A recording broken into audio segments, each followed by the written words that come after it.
僕自身も青森出身。基本的に仕入れは全部魚も青森、野菜もそうです。もうその青森の要は郷土料理。全部が仲間から物をもらってます。仕入れ先とか取引先ではなく情熱とか愛情とかにあるので。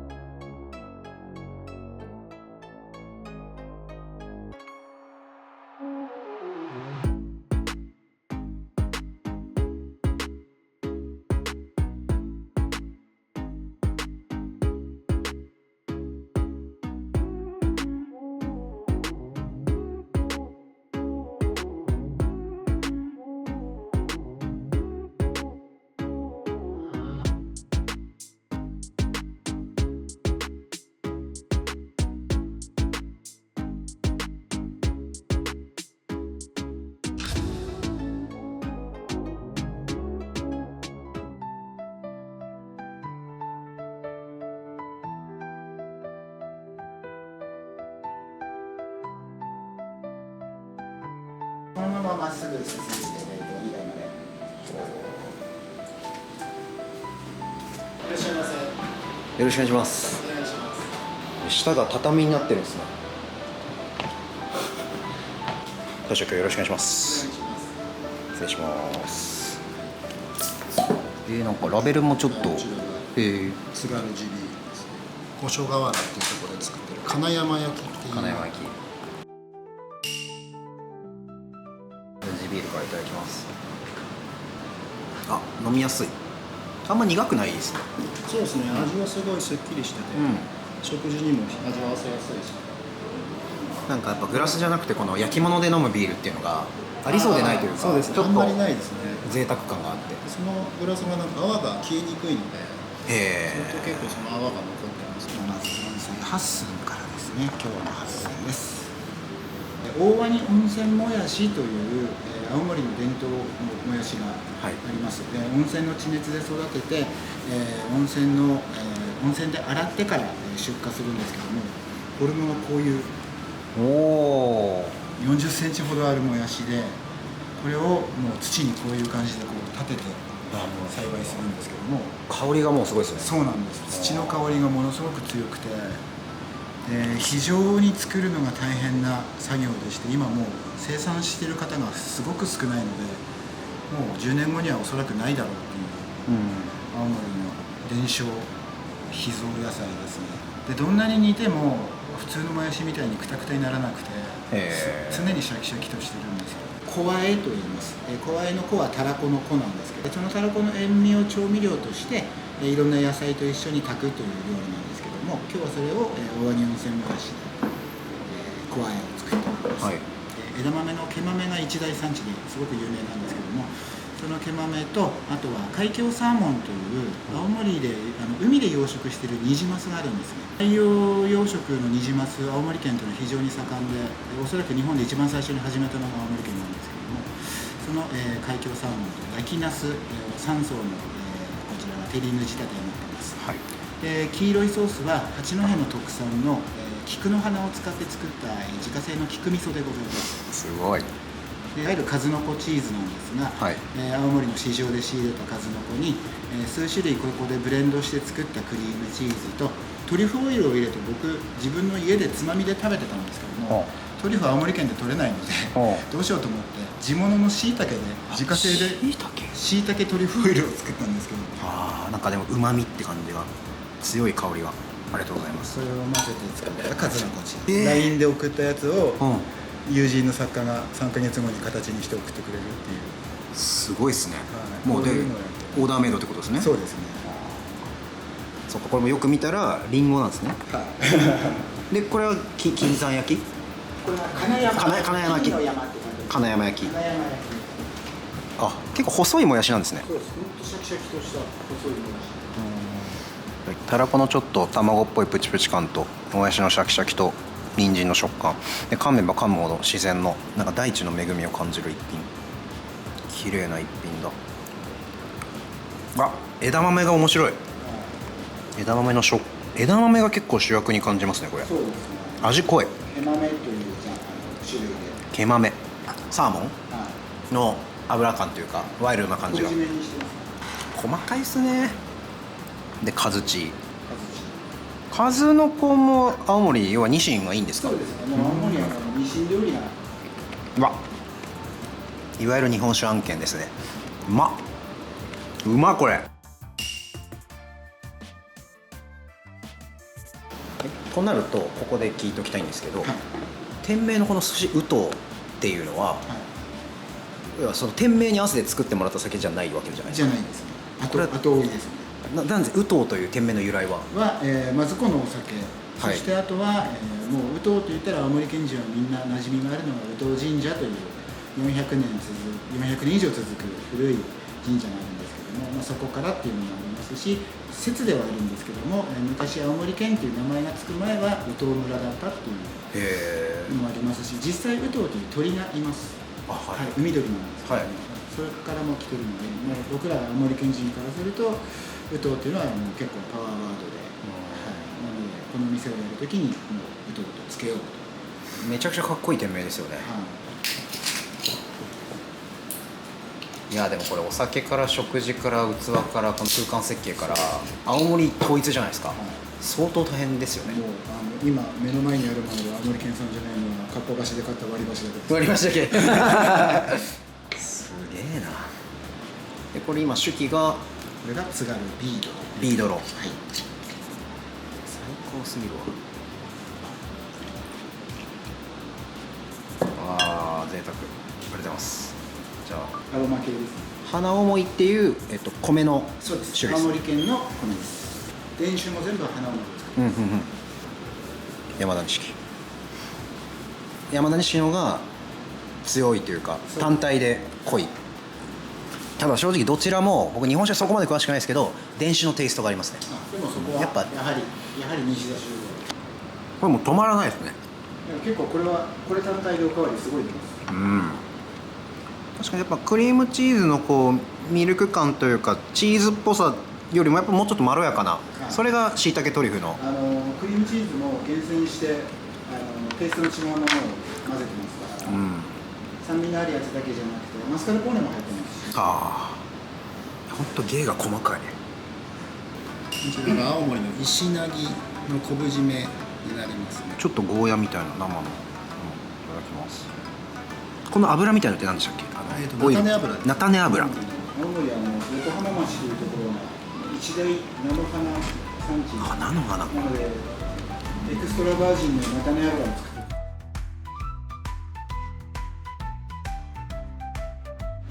すごいなんかすごい濃くて、アーモンドみたいな、それぐらいの香りが高い。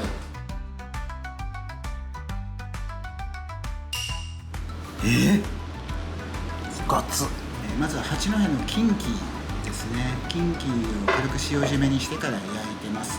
であと海藻の方がこれも同じく三陸のメカブです。八戸の郷土料理のせんべい汁の仕立てにしてますので、これが南部せんべいなんですけども、通常のカリカリに焼いた硬い南部せんべいではなくて店舗せんべいという地元じゃないと食べれない生の南部せんべいを今日は使ってます。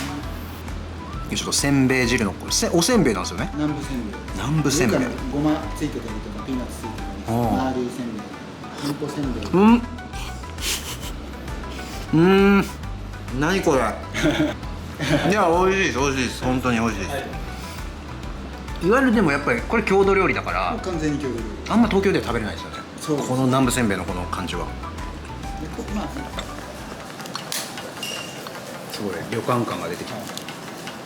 青森県人はみんなマイ貝殻を一番食べてます。マイ貝殻。これを10年ぐらい使い続けることでこの貝殻に自分の好みの出汁の味が染み込んでいって、最終的にはポットでのお湯飲んでも自分の好みの味がするっていうところまでこれを育てていくっていう青森県人の文化なんですけど、これでホタテとあとは味噌だしと卵が入ってます。ぐちゃぐちゃと混ぜていきます。うわ何これ。わほんと卵だ。卵が絶対うまいじゃんこんな。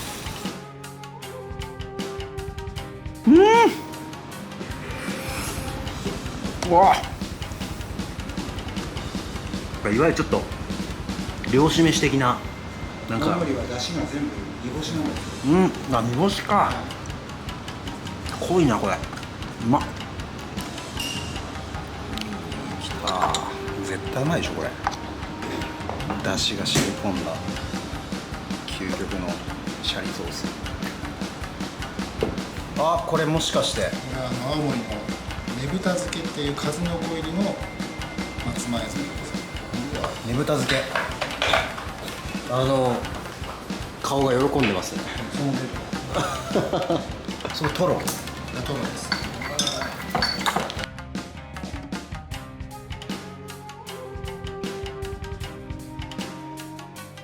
ロマンチックっすね。ご挨拶代わりのトロの花束巻きです。トロの花束巻き。こ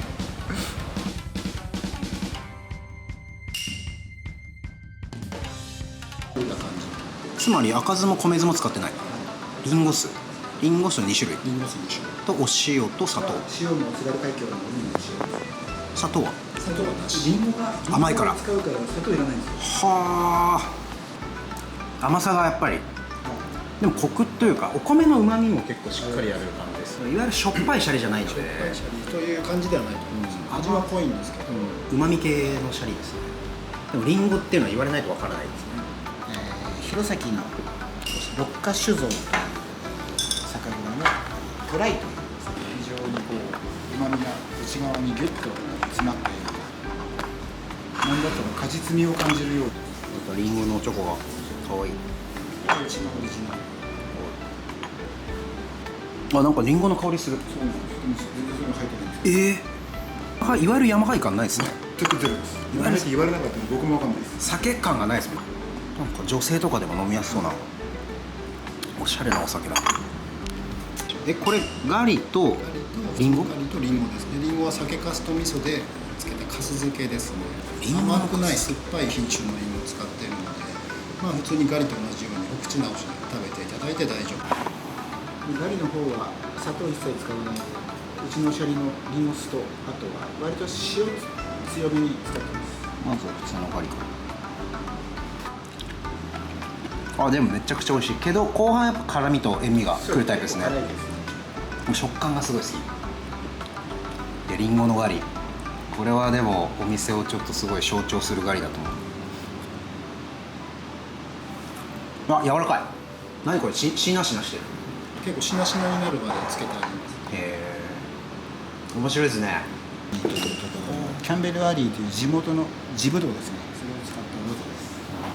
邪魔しなさそう。これ危ないやつだな。スルスルいっちゃうやつだ。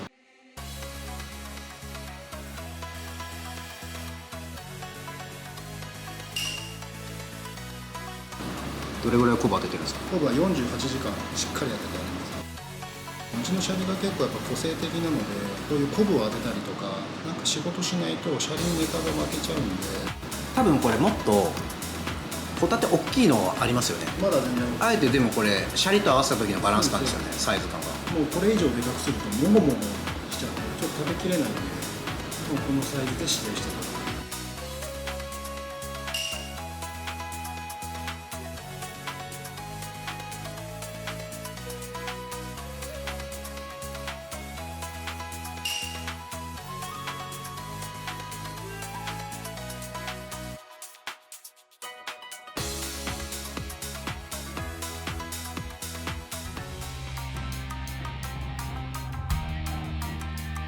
柚子の皮を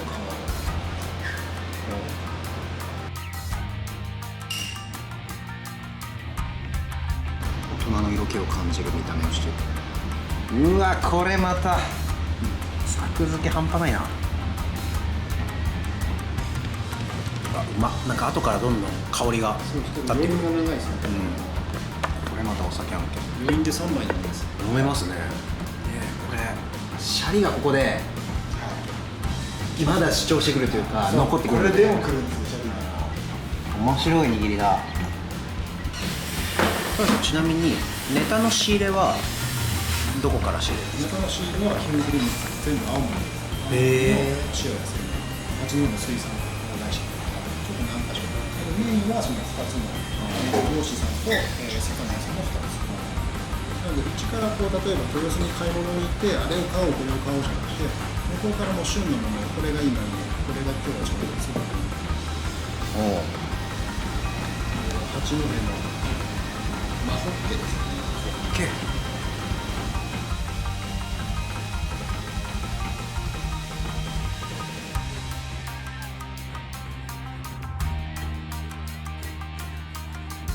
ッケってこんな見た目してるんですか？すごい脂乗ってる。棒寿司ですね。八戸のマホッケですね。筋飯してで上には野菜のもろみ付けです。まあこれ東京だとまあ食べることはない。絶対ないと思う。八戸ではマホッケってホッケ取れるので向こうでは比較的お刺身とか結構ポピュラーでスーパーとかでも売ってますね。筋目してるんですか？筋飯してあります。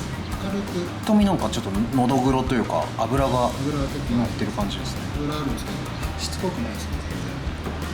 最初結構もみ漬けのしっかりした味がするんですけど最後は後の方はホッケの旨味がしっかりとこれも結構余韻がある。なんかすごい大胆なようで繊細というかすごい密質が繊細な感じがする。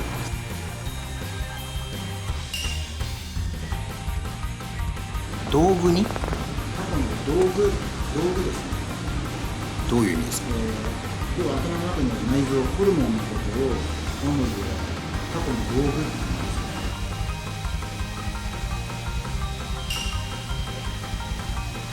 醤油じゃなくて味噌につけてる。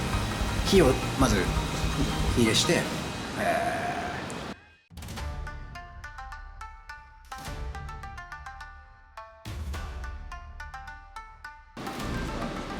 クラのスルメ漬けですね。聞いたことないですね。スルメを粉末にしてイクラと一緒につけていわゆる塩味しっかり。でこれ面白いのが普通のイクラの醤油漬けに比べると醤油は3分の1ぐらいしか使ってないんですよ。スルメをめちゃめちゃ入れてるんですよ。スルメの旨味が入ってイクラが濃い感じになるんですよ。増長されるんですね。旨味がめちゃめちゃ上がるので結構皆さん味すごいしっかりついてますねって言うんですけど実は醤油が全然少ないんですよ。へえ、イカなんだ。これはのどぐろですね。深浦で取れた日本海側ですね。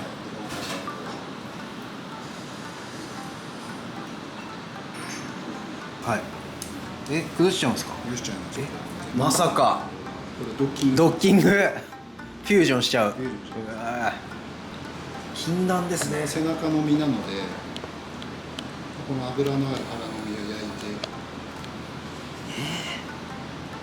腹と背の融合。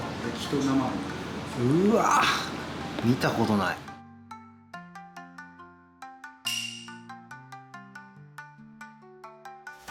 が背中。背中の身すごい中な。にハラスを焼いてほぐしたのが入ってます。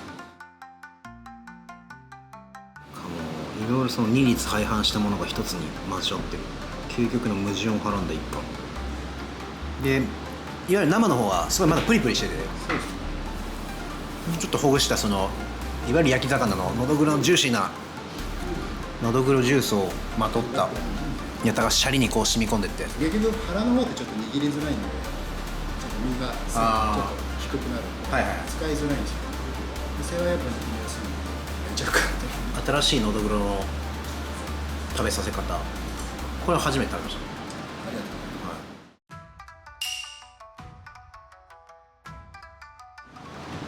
ます。ネバネバ系でもなんかイカが入るとちょっとまた香りが、これめっちゃうまいですね。変で青森の大間大間、はいのイメージなんですけど、はい、実はマグロだけじゃなくて天然のもずくの産地なんですよ。へえ。これもなのでそのちょっと待ってその青森の要は郷土料理。まずウニを握ってどうなるのこれは。郷土料理。郷土料理を寿司にこれはアワビです。ちょ待って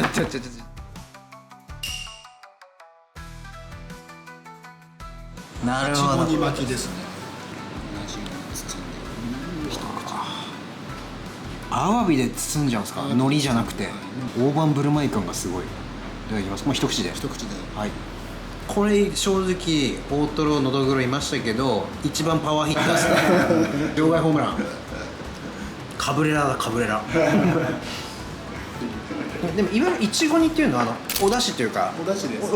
お汁ですよね。塩汁にアワビのおすりぶりが入ってでその大葉が入るのがマストなんです。あ、そうなんですか。それが絶対なんです。だから今回それになってアワビがめっちゃうまいですね。ありがとうございます。ウニももちろん美味しいんですけど、アワビのやっぱこの切り付けの食感と、でも全然ケチくさくない、すんごいもう海苔よりなんなら大きいぐらいのもうずっとお店開業当初からいやこれは要は時期が今なんです。あ季節ネタですもん、どっちもアワビも時期しか出せない。夏のスペシャリテ。だからうち冬生もり出せないんですよ。はいまたちょっと一気にギアが上がったというか、ここでこれ出されるだあれですね、のどぐろ行ってもずくでリセットしてそうです。買ってます、メニューのその考え方とか一品一品だったり、流れの考え方とかって皆さんでやっぱかなりこう営業時間外のところで試食だったりされてるんですか？まあそうですね、新しいものがこういうのがあるよ、ああいうのがあるよっていうのはもちろん試食もしますし、ただまあ常日頃考えてるっちゃ考えてますね、常にその青森の郷土料理とか食材っていうそのストーリーをちょっと載せながら、お寿司の料理もやるっていう感じなので、本当に、青森って、そこの地図にあるとはい大きいので、大きいですね。で変な形してるので、あ地域とかでも食文化とかも文化が本当様々なので、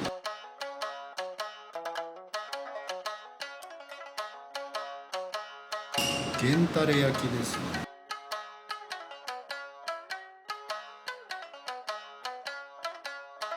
ニンニクを使ったニンニク七味。源たれというのがこれ青森県のもうマストの焼肉のタレです。スタミナ源のタレ、スタミナ源タレ。もうこれ全部玉ねぎとリンゴとニンニクがこんだけ、こんだけもろもろ入ってる。ここまで野菜なんです。焼肉のタレみたいな。焼肉のタレなんですけど、もう青森県人何にでも使えますこれ。タレもそうだし、ちょっとやっぱパンチのあるこの辛みというかスパイシーな感じが聞いたことないですね、この仕立て方は。何も取れない県なので。あこういう風にしてでもうなぎも結構レアじゃないですか、今日入ったのは。通年出るもんですか、うなぎ。いや通年ではないですね。今日入ったんだよ。この時期徐々に入ってくるかなっていう感じです。だからいつもないですね。馬ですか。馬刺しの霜降りですね。青森は馬肉の生産量と消費量が日本で3番目なんです。熊本、熊本、長野、青森県。長野なんだ。僕らは結構肉はもう馬肉はポピュラーなんですよ。馬刺しの霜降りですね。でこの中に入ってる南蛮味噌、結構本当は辛いんですけど、この油と相まってすごいちょうどいい感じ。うわ、もう触った瞬間油すごい。うわ、トロトロっすね。でもちょっともう何これの連続なんですけど馬刺し味噌の方がうまいです。何これ本当に超うまい。何これチンジ。めっちゃうまいです。ありがとうございます。これは通年できますか？これは通年で。うわ、これ食べるべき。てかめっちゃ嬉しい。すごいな。いちごに来て、うなぎ来て、馬刺し来て、もうワンダーランド。まあでもちょっと色が変わった卵焼きには見えるんですけど。これが青森の、津軽地方の方で食べるリンゴきんとんっていうリンゴとさつまいもで作るきんとんが、切りおろしたリンゴと角切りのリンゴがすごいしっかり入ってる。あ、本当リンゴ入ってる。角切り。うわ、これがいわゆるリンゴですもんね。そうです。その断面のつぶつぶしてるつぶつぶのリンゴが入ってる。リンゴのおかげで砂糖もみりんも使わなくてですね。何これ笑っちゃうんですけどでも何これ、リンゴのちょっとこのシャキシャキ食感がすごいアクセントで面白いですね。津林さんも基本もう現場に。そうですね、今僕ここにいます。そうですか。僕サービスの頂点というのは僕の中ではスナックの大ママなんです。やっぱママじゃないんですね。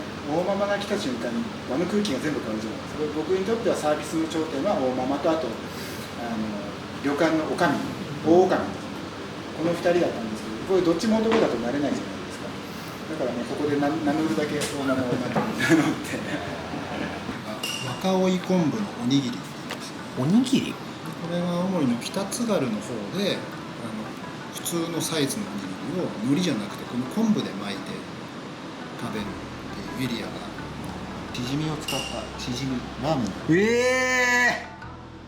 最後はおにぎりラーメンセットで締めさせていただくというお店です。ラーメン出ると思ってなかったな。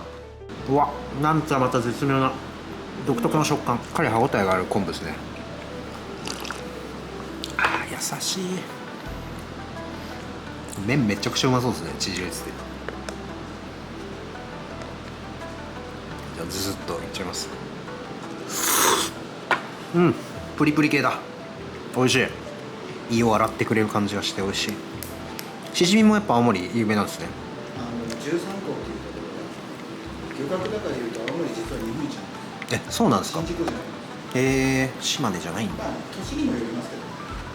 ぶどうエビって北海道のイメージ強いんですけど、北海道でもそうですね。あとはもう青森八戸とかそっちで4次元っぽく冷蔵庫。塩にわあ、塩に。ウニの塩辛ですね。うわ、乗せるんだ。乗せます。うわウニ乗せます。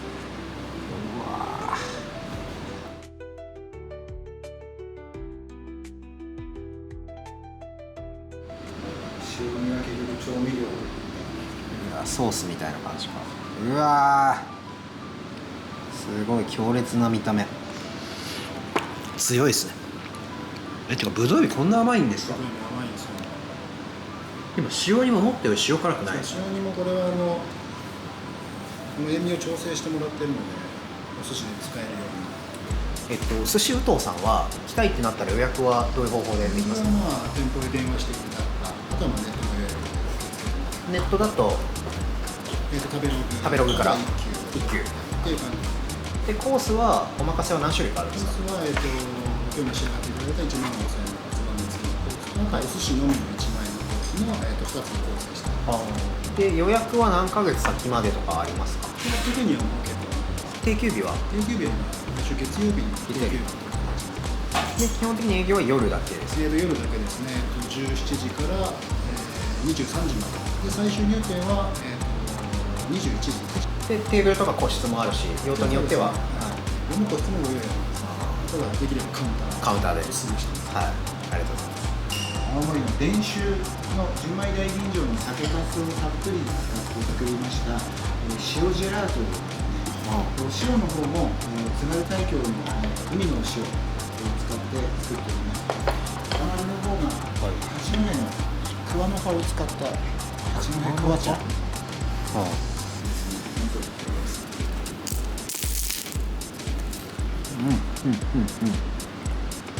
まあ僕がやりたくて出したお店なんで、僕もずっとソムリエ20年やっててずっと接客畑の人間なんですけど、突き詰めた時にやりたかったサービスがカウンターの寿司屋だったんですよ。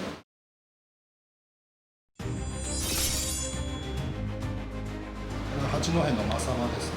サバで、この今上につけているのがリンゴで作ったリンゴのポン酢ですね。リンゴポン酢。しめサバとリンゴポン酢ですね。ナイスフォルムですね。サバの青臭さとかリンゴポン酢が決してさらにちょっとフルーティーな感じにしてくれる、かなり相性いいですね、サバと。これはもう普通に3枚、1枚1枚で1枚で3枚に見えてるタイプですね。美しいな。シメルスのリンゴ酢使ってこれは米酢と合わせてます。リンゴポン酢うまいですね。リンゴポン酢相性すごくいい。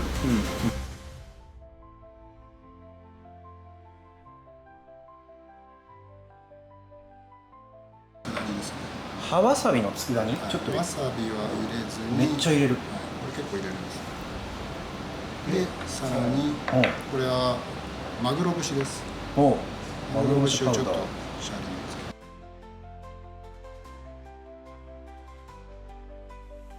蛇腹ですね。いや This is 蛇腹だ。すごい。ほんと一番蛇腹の。もう一番蛇腹の蛇腹ですね。結構マグロ置いてるんですかこれ。10日ぐらいでも。うわやばい。もう見たからにもう破壊力がすごいフォルムだ。めちゃくちゃ追っかけてきますね。葉わさびの佃煮が決め手なので、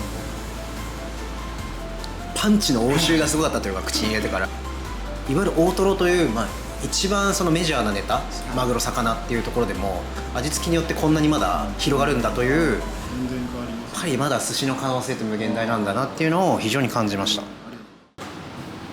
大将、今日はごちそうさまでした。こちらこそありがとうございまもうどれも結構クリエイティブな一品が多くて、でも青森縛りっていうのはこうブレてなくて、す。そうですね。すごい楽しかったんですけど、寿司ウトウさんのこだわってらっしゃるところとか大切にされてるところってどんなところですか？僕自身も青森出身で、基本的に仕入れは全部魚も青森、野菜もそうですけど、青森の漁師さんとか青森の魚屋さんとか直接取引なので、結局その旬のものとかはい。が要は次の日もう東京で食べれるっていうのがあるので、やっぱりそこはすごい大事にしていきたいなっていうのは、その青森の個性とかストーリーとかを乗せて、その食材をお客様に提供していくっていうのがやっぱりこだわり、大切にしたいところですね。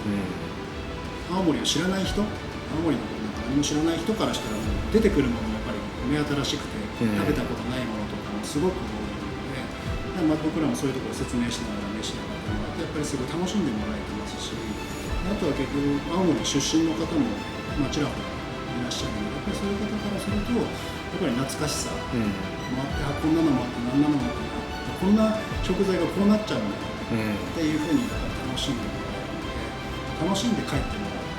食べ終わって帰る時には楽しかったなって思って、青森行ったことないと行ってみようかなとか、そうやって思ってもらえるようにしていきたいなと。秋になるとやっぱりキノコとか山菜系。山菜系はやっぱりあるので、あとは冬はホッキ貝とかそういうものも出てきますし、四季折々いろんなものが出てきます。冬はね、大間のマグロとかももちろん、もちろん大間のマグロもそうですけど、それだけじゃなくてっていうのもやっぱり税込み1万税込み1万5000円で、大体つまみと握り何品ずつぐらい？締め入れると8ぐらい。はい。刺身が13。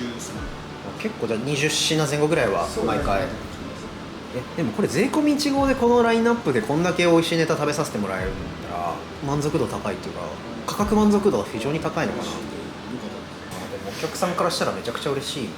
でそれがまた居酒屋とか系列もやってるから、そのスケールメリットも出せて、よくうまくできてるんですよ。都内で何軒か青森の居酒屋もやらせてもらってまして、その青森の生産者とか取引先ではなくて、もう全部が仲間から物をもらってます、買い付けてますので、やっぱそこに関してはその仕入れ先とか取引先ではない情熱とか愛情とかがあるので、やっぱそこをすごく大事にしていきたいっていうのがうちのコンセプトではあります。お店を作る上でもちろん握り手の村本も全部料理をやってくれてますけども、こういう器、金山焼き、津軽ビードを作る生産してくれる人間たちもみんな友人であったり仲間であります。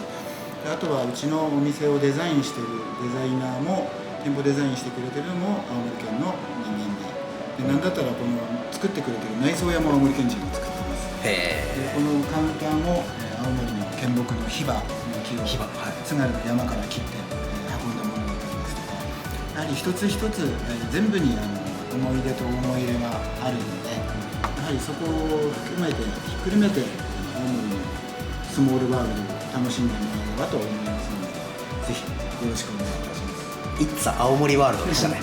食材、人材、しつらい青森県産です。すごいわ。青森を知るきっかけにもなったし、なんか本当にこれだけ食材がたくさんあって、魚だけじゃなくて野菜とか、お肉とかお酒、ドリンク類もまあ大変だったと思うんですけど、こんだけ青森だけで揃えられるんだっていう。セレクトショップ並みにすごいです。地方でその地方の食材縛りとか地酒のペアリングっていうのがあるんですけど、東京でそれできるっていうのはほぼないと思ったので、でもそれがやりたかったっていうのがありますね。季節変えてまた面白い一品をぜひまた楽しみにしてますので、ぜひぜひよろしく。今回本当にありがとうございました。ありがとうございます。ごちそうさまでした。あありがとうございました。りがとうございました。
高級店で緊張がせず気楽にご飯を食べれる場所というのをまずモットーとして、美味しいもの出してお客さんが美味しかったよって帰ってもらう笑顔が見れるためにやる。